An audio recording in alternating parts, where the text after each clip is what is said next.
nome de Jesus. Deixa eu dar uma água para você. Essa é sua? Aleluia. Glorificado e exaltado seja o nome santo do Deus vivo. A Ele, somente a Ele seja dada toda a honra, toda a glória e toda a adoração, pois Ele realmente merece. Aleluia. Glória a Deus. Salmo 137.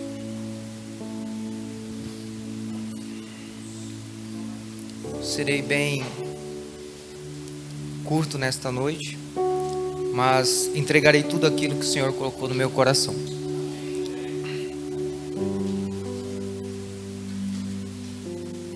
Sentados na beira dos rios da Babilônia, chorávamos como quando lembrávamos de Jerusalém.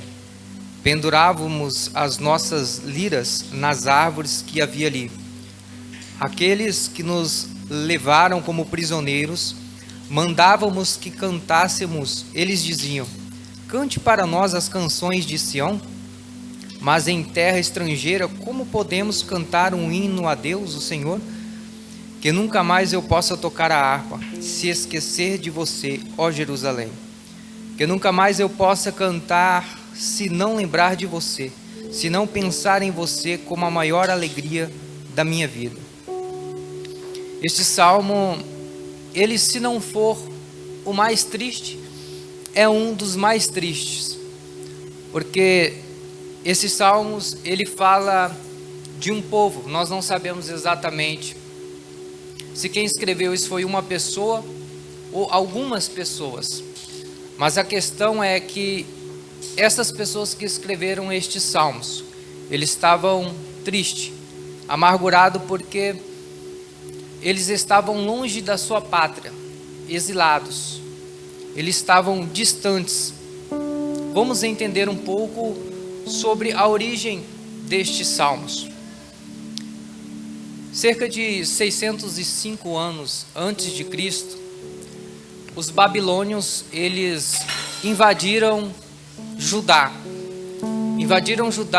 e levaram consigo para a terra da Babilônia várias pessoas, quase todas as pessoas de Judá. Eles fizeram isso 3 vezes, e da última vez em que eles estiveram ali, eles levaram mais algumas pessoas, e além disso, eles vieram e destruíram toda Judá, deixaram Judá em ruína, inclusive o templo do Senhor, na qual o Senhor era adorado, que era um dos maiores orgulhos do povo, foi destruído. Imagine você, aquele templo, ele foi considerado, foram criados outros templos depois, mas aquele templo, o templo que Salomão edificou, é um dos templos mais grandiosos, um dos templos mais bonitos, e até hoje se fala muito sobre este templo, porque foi o mais belo de todos. Mas nesta época ela foi destruída, levou a ruínas, e todo aquele povo que estava ali, que adorava o Senhor naquele templo, foi levado para a terra da Babilônia.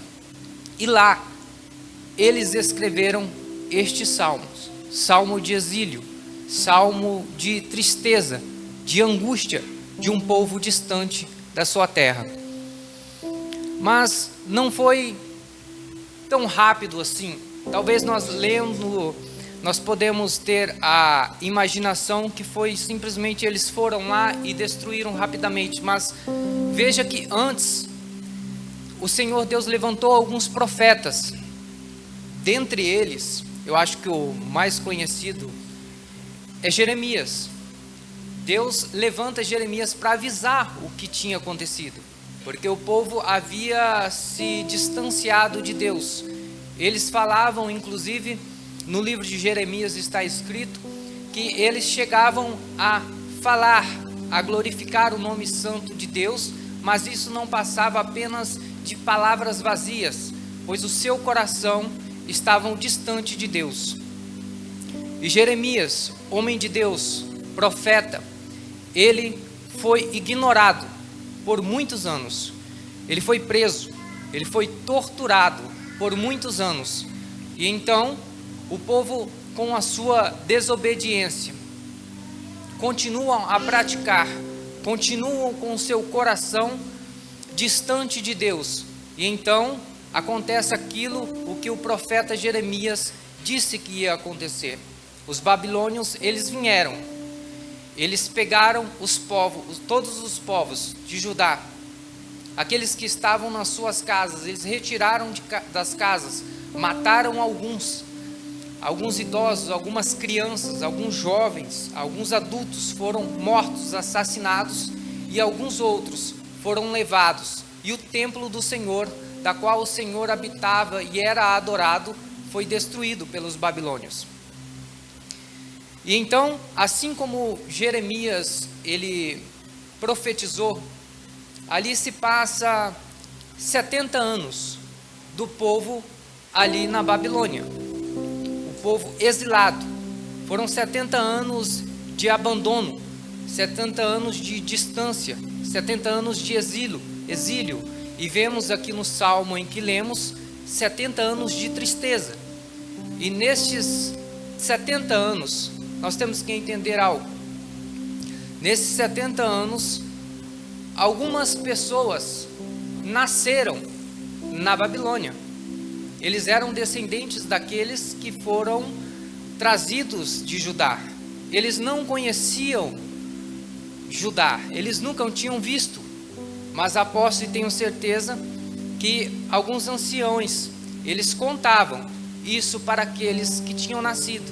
Contavam com tanta alegria, como era bonito, como era incrível, como era lindo e maravilhoso o templo do Senhor, criado por Salomão.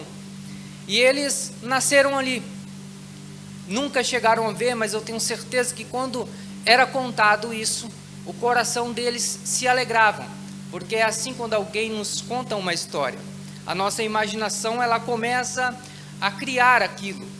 E eu acredito que aqueles que nasceram ali, criaram aquela grandeza, aquela maravilha em suas mentes, e ficavam pensando que um dia os seus próprios olhos iam ver aquela glória, aquela maravilha de tanto que era dito.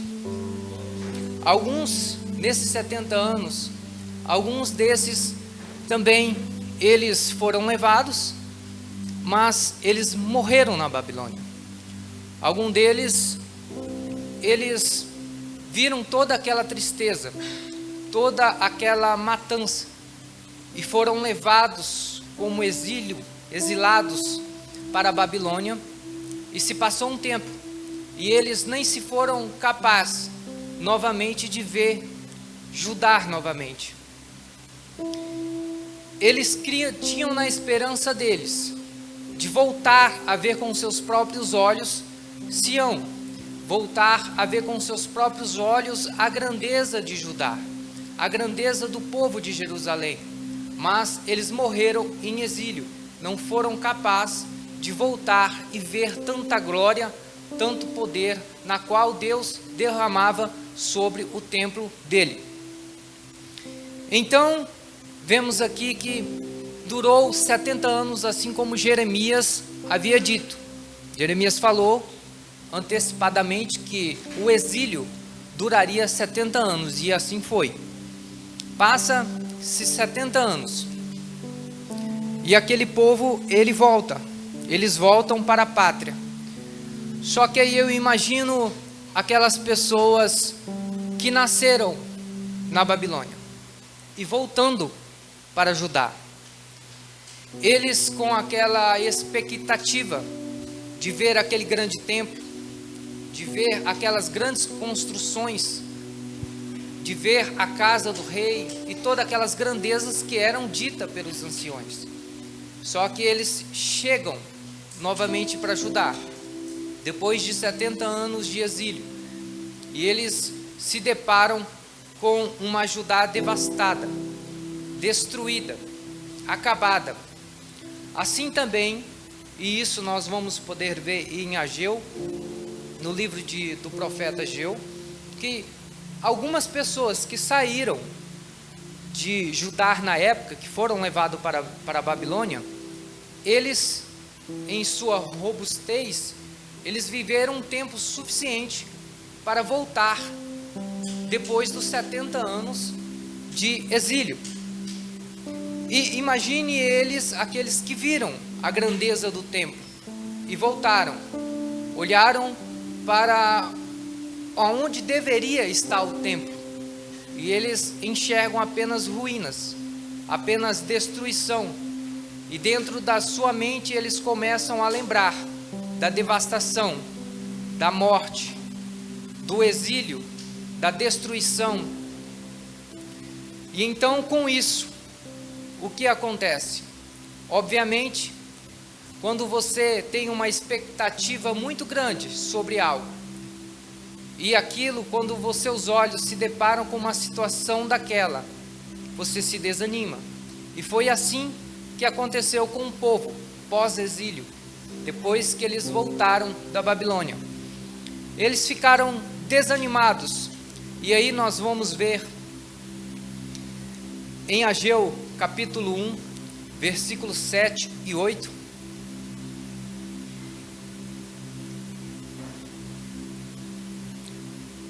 Por isso o Senhor Todo-Poderoso diz: pensem bem no que tem acontecido com vocês. Agora vão até as montanhas, tragam madeira e construam de novo o templo. Eu ficarei muito contente com esse templo, e ali serei adorado e honrado. O povo, ao verificar que já não existia mais o templo, eles ficaram desanimados. E com base na sua desanimação, eles deduziram que não era mais tempo, não era tempo ainda da reconstrução do templo. Isso nos traz uma verdade absoluta e pelo menos uma lição para mim, porque nós não podemos ser guiados, e isso é um perigo para todos nós. Nós não podemos ser guiados pelo sentimento. Cuidado com isso, porque nós cristãos, nós não somos e não podemos ser guiados pelos sentimentos. Aconteceu isso com aquele povo. Eles estavam desanimados, e com base neste desânimo, eles pensaram em sua mente que não era momento, não era hora de reconstruir o templo, por causa do seu próprio desânimo. E nós não somos, de forma alguma, guiados pelos nossos sentimentos. Nós somos guiados por obediência. O que acontece com a obediência? O que é obediência? Obediência, ela é quando nós fazemos algo, quando nós queremos. Mas também nós fazemos algo quando nós não queremos. Os nossos sentimentos não podem ser o nosso guia. O Espírito Santo deve ser o nosso guia. Deus deve ser o nosso guia. A sua palavra deve nos guiar. E isso é um alerta para mim e para você. Então aquele povo, eles ficam desanimados e dizem: não vamos reconstruir, edificar o templo. Só que algo me chama a atenção aqui no próprio livro de Ageu, porque perceba, aquele povo, eles chegam do exílio, encontram uma Judá destruída, só que não era apenas o templo que estava destruído, a casa deles também estavam destruídas, estava toda destruída. E qual foi a reação principal dele? Engraçado isso. Isso também nos traz um alerta, pelo menos traz para mim, porque eles resolveram, e está escrito na Bíblia, no livro de Ageu, eles começaram a reconstruir as suas próprias casas, a edificar a sua própria casa, e esqueceram de edificar o templo do Senhor. Deixaram para segundo ponto, para segundo plano. Mas o Senhor Deus levanta Ageu e fala para eles: vá até o monte, procure madeira, traga para edificar o meu templo. Isso nos traz uma mensagem muito importante, porque muitas das vezes estamos tão desapercebidos com as coisas de Deus, estamos tão despercebidos com as coisas que são tratadas para Cristo, mas se nós formos ver, nós estamos muito bem animados para as coisas financeiras nossas, para os nossos negócios. Muitas das vezes nós vamos na academia, edificamos o nosso corpo para ficarmos saudáveis, estamos preocupados, isso não é ruim, mas veja bem, cuidado com a sua alma, isso é muito mais importante, e vou explicar aqui porque estou falando de alma e porque estou falando de templo. Então, aquele povo, eles são chamados para a edificação do templo. E veja bem como nós não podemos ser guiados por sentimentos. Voltando aqui, se nós formos ver em Jeremias 17:9, a Bíblia ela está repleta de palavras de Deus que diz que nós não podemos. Ele colocou Jeremias 17:9. Quem pode entender o coração humano? Não há nada que engane tanto como ele. Está doente demais para ser curado. Veja, nós não podemos de forma alguma nos deleitar em nossos próprios corações, achando que isso é a vontade de Deus. A vontade de Deus não tem nada a ver com o deleitar do nosso coração, porque o nosso coração ele é enganoso. Em Provérbios 28:26, também está escrito que aquele que confia no coração, ele é insensato. Insensatez, trata como insensato a pessoa que acha que os seus sentimentos, eles devem ser praticados sem nenhuma envergadura, sem nada, sem nenhum limite. Os nossos corações, eles são enganosos, então nós devemos cuidar em relação a isso. Aquele povo, eles começaram a cuidar das suas próprias casas, e o Senhor chama eles para começar a edificar o templo. Veja bem, o próprio Jesus, ele chamou essa atitude de tolo, quando ele conta uma história. Ele conta a história de um homem que fez o seu plantio, e ele conseguiu colher muito. E então o que ele pensou em seu coração? Veja de novo, ele pensou em seu coração, o que vou fazer? E então ele, com o seu próprio coração enganoso, ele resolve edificar novos armazéns, encher estes armazéns com alimento. E então assim ele o fez. E ele falou, o que vou fazer? Agora vou descansar e gozar a vida. E o próprio Jesus diz, tolo, se pedir para você a sua alma nesta noite, para quem serás? Esse é um alerta muito importante para nós. Quando nós nos deleitamos em nossos corações a edificarmos apenas coisas que nos provém, que é para o nosso próprio benefício, e esquecemos de um templo que deve ser construído para que o Senhor possa morar nele. Agora vamos ver por que eu estou falando em relação à questão de alma. Os irmãos, por favor, preste muita atenção nisso. Esta não é uma palavra para você talvez levantar, pular, dar glória. Mas se você prestar atenção nestas palavras, elas podem te salvar. Preste bem atenção. Por que eu estou falando em relação à construção de templo? Coloca para nós aí, Cauã. 1 Coríntios 3,16. Certamente vocês sabem que são o templo de Deus e que o Espírito de Deus vive em vocês. Do que estou falando quando falo em relação à edificação do templo? Eu estou falando deste templo, o templo da qual o Senhor quer habitar. O templo que muitas vezes nós nos preocupamos com muitas outras coisas e esquecemos de edificar este templo da qual o Senhor, Ele quer habitar em nós. Mas para isso é preciso que haja uma edificação neste templo. Não é de qualquer forma. O Senhor Deus, Ele não vai habitar nas ruínas depois que vieram do exílio. E quando estou falando de exílio, vocês sabem muito bem do que eu estou falando, porque em outrora nós estávamos exilados, nós estávamos perdidos, nós estávamos sem rumos, mas o Senhor Deus nos trouxe. Ele nos trouxe novamente para ajudar.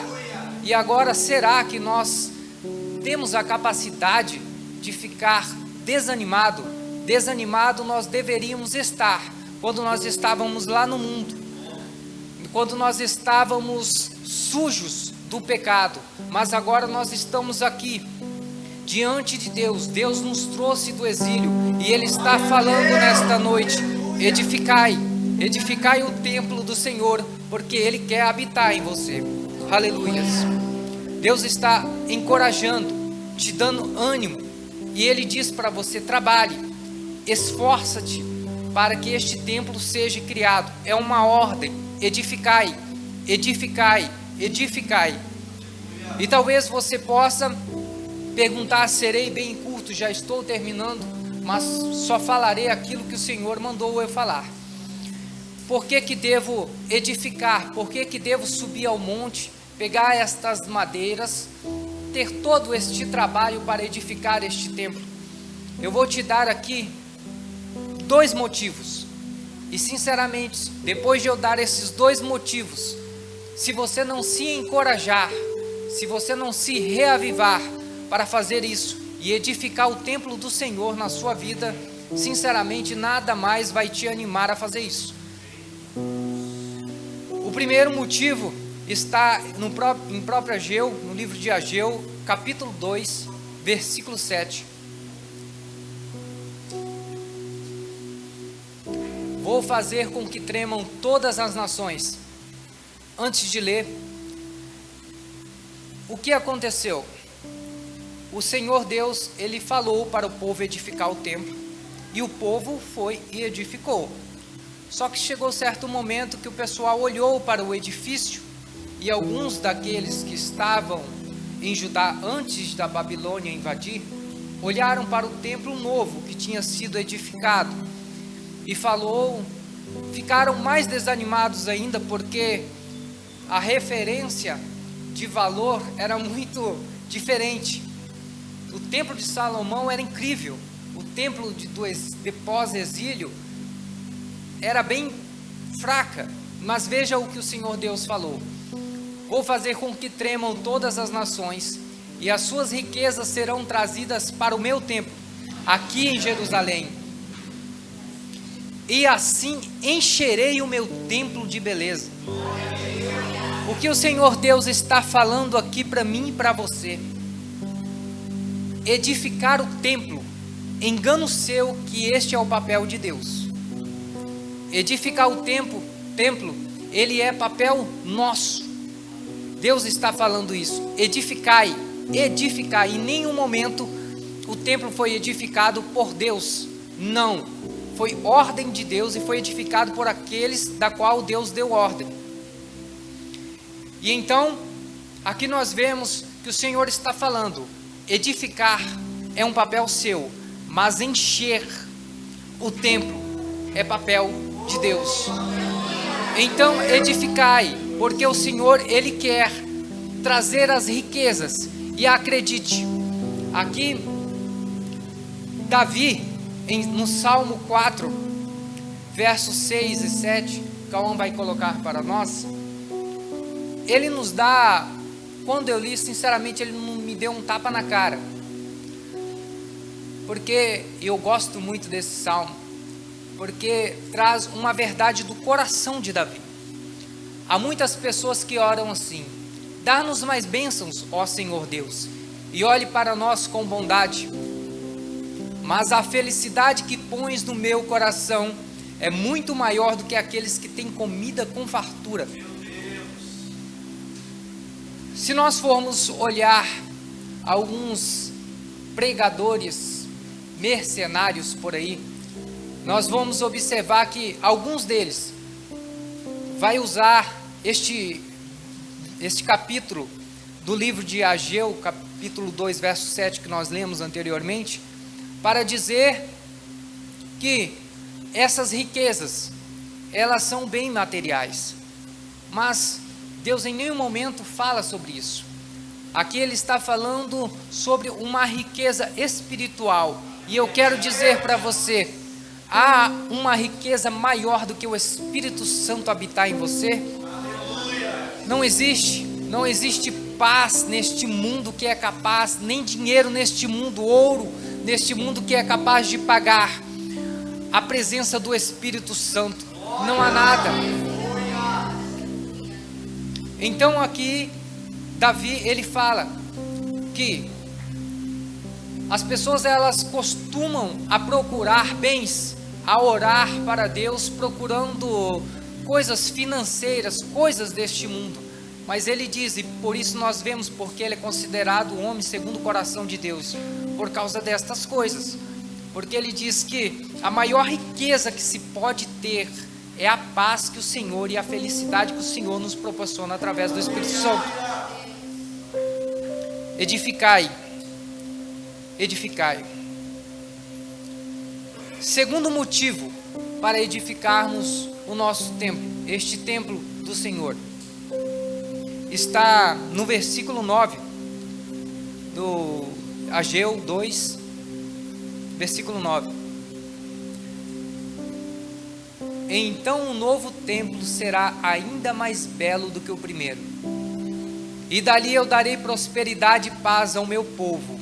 Eu, o Senhor Todo-Poderoso, falei. Aqui também, muitos mercenários, pregadores mercenários do Evangelho, usa isso para dizer para você: o dinheiro que você tinha vai ter em dobro. Financeiramente você será próspero, você terá tudo que você quer. Mas eu vou explicar para vocês agora o real sentido disso aqui. E ela está em 2 Coríntios 5. Foi o Senhor que me mostrou isso aqui. Eu até expliquei para a Karine. Eu tinha escrevido, enquanto eu estava estudando, eu tinha escrevido 2 Crônicas 5. E eu não entendi, não lembrava por que eu tinha escrevido 2 Crônicas. E eu olhei, na hora que eu olhei, eu vi 2 Coríntios. E fui olhar 2 Coríntios, dizia exatamente o que precisava. Então 2 Coríntios 5, de fato, nós sabemos que quando for destruído esta barraca em que vivemos, que é o nosso corpo aqui na terra, Deus nos dará para morarmos nela uma casa no céu. Esta casa, ela não foi feita por mãos humanas, foi Deus quem a fez, e ela durará para sempre. Nós vemos aqui que o Senhor, Ele está dizendo aqui, quando nós falamos no verso 9, que esse templo da qual está falando, Ele está falando que destruirá este nosso templo, este daqui, a glória da segunda casa. E essa segunda casa, ela não é aqui. Esta segunda casa, ela está no céu e não será mais construída por nós. Nós não teremos mais esta luta contra a carne, esta luta contra o pecado que diariamente nós temos que mortificar, como o pastor falou. Lá não, lá nós teremos contato direto com o Senhor dia após dia. Este é a glória do segundo templo que o Senhor Deus está falando. Aleluia, glória a Deus.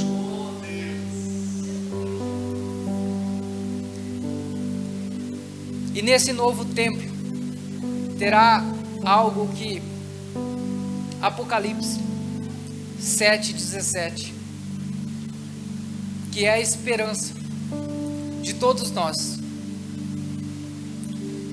que nos mantém de pé todos os dias na luta como cristãos. Pois o Cordeiro que está no meio do trono será o pastor destas pessoas e as guiará para as fontes das águas da vida, e Deus enxugará todas as lágrimas dos olhos delas. Então, talvez neste pós-exílio, o templo da qual você está construindo, e Deus está dizendo: edificai. Edificai por quê? Eu vou falar um pouco mais rasgado aqui. Muitos de nós aqui viverão 70 anos. Outros, se Deus quiser, uns 100 anos, dentro da sua robustez. Wesley ficou feliz. Aleluia. Só que entenda algo: alguns de nós terá os dias abreviados, porque se não fosse assim, muitos não se salvariam. Quando ele fala sobre isso, ele não está falando somente que os dias ficarão mais curtos, ele está falando também que o dia de algumas pessoas ficarão menores. Porque Deus, isso pode parecer um pouco duro, um pouco triste, muito triste na realidade. Só que isso na nossa mentalidade humana, porque a nossa mentalidade ela é limitada. Mas o Senhor Deus, com sua mente, que é capaz de ver o passado, o presente e o futuro, isso é graça. Porque o Senhor, eu vou contar a história de a Sara, eu não vou citar o nome dele porque está sendo gravado, mas a Sara vai saber de quem que eu estou falando. Na minha juventude eu conheci um presbítero, e ele era muito amigo meu. Isso faz uns 15 anos atrás. Ele foi líder do jovem por muitas vezes, sinceramente, me ajudou espiritualmente em vários momentos. E uma coisa que eu ouvia muito dele, eu já contei essa história para Carinha. Eu sempre me emociono quando eu falo sobre isso. Uma coisa que eu sempre ouvia dele era que ele falava que ele tinha aceitado Jesus para ir para o céu. Não importa o que acontecesse, ele havia servido ao Senhor, aceitado o Senhor Jesus para ir para o céu. E ele era presbítero. Ele era casado e eles serviam o Senhor juntos. Mas a sua esposa traiu ele. Ela foi para o mundo e os seus filhos seguiram ela também. E ele, como presbítero, ele continuou firme. Por questões religiosas, ele foi tirado do altar, mas ele continuou firme, porque ele sempre dizia: eu aceitei Jesus para ir para o céu, e não importa o que aconteça, eu aceitei Jesus para ir para o céu. E em uma dessas conversas nossas, o Senhor Deus, depois que tudo aconteceu, ele já não estava mais no púlpito, ele não era mais presbítero. O Senhor Deus tocou no meu coração para chamar ele e mais um jovem que era amigo nosso para uma oração de uma semana.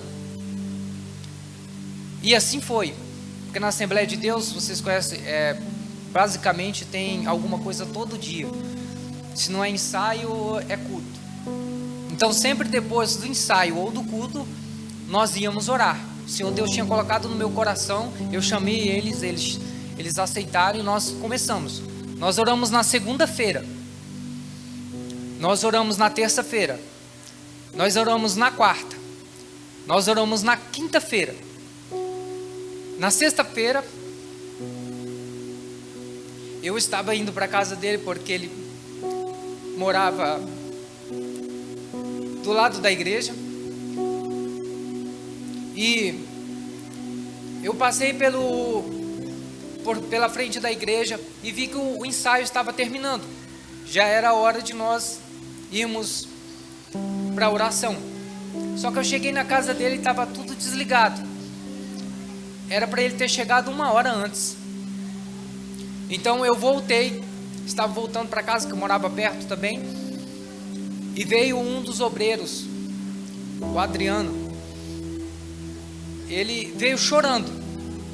E eu não entendia por que ele estava chorando e perguntei para ele o que tinha acontecido. Ele falou o nome do irmão e só fez assim. Eu falei: mas o que aconteceu? Ele tinha acabado, o irmão presbítero, ele estava vindo do seu trabalho de moto.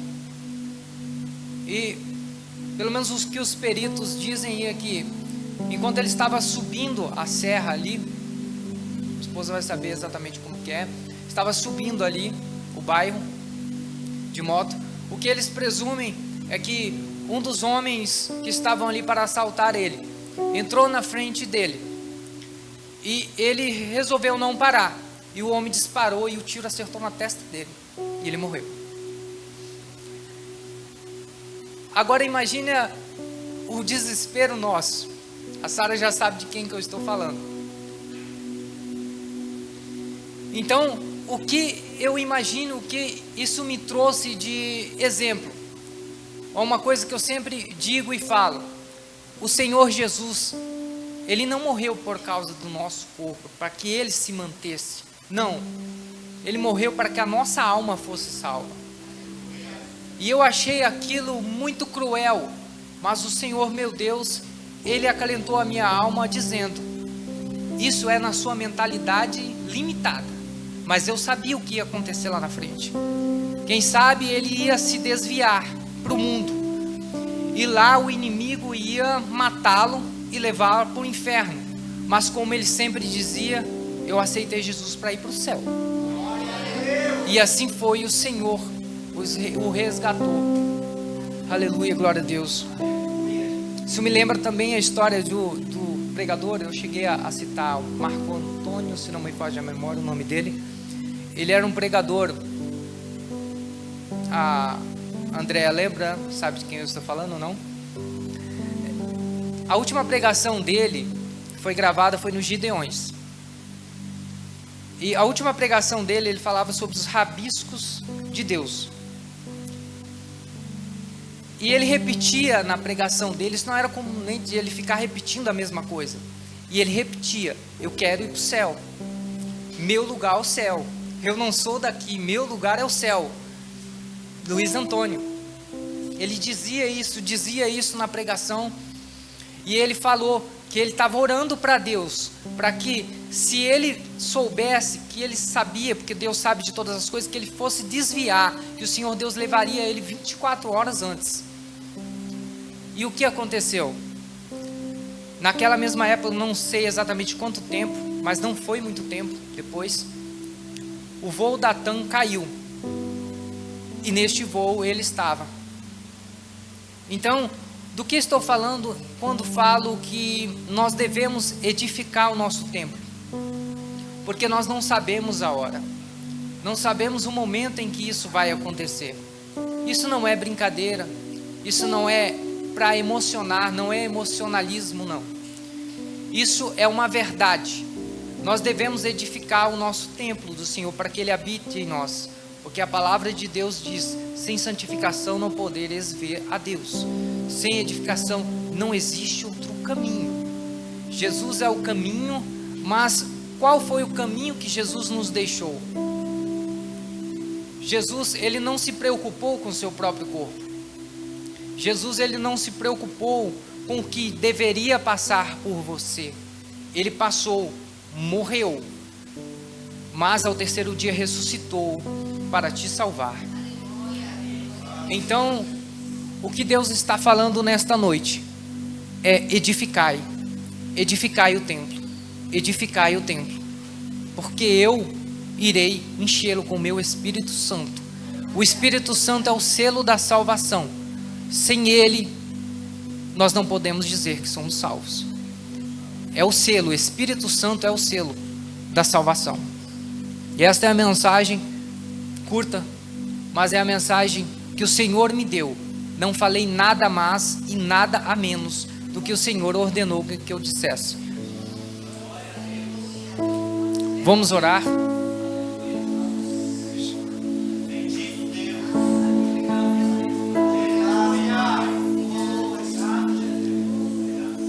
Irmãos, coloque a sua mão no coração. E eu peço, porque essa mensagem eu sei que foi de Deus, porque eu não sou capaz disso. Eu sei que eu não sou. Tudo isso aqui foi Deus que me falou, através do seu Espírito Santo. E Ele não falou só para vocês agora, falou para mim primeiro. Então eu peço para vocês, coloquem a mão no coração e peça para o Senhor que te dê ânimo para subir ao monte, pegar as madeiras necessárias e edificar o templo do Senhor, para que Ele habite em você.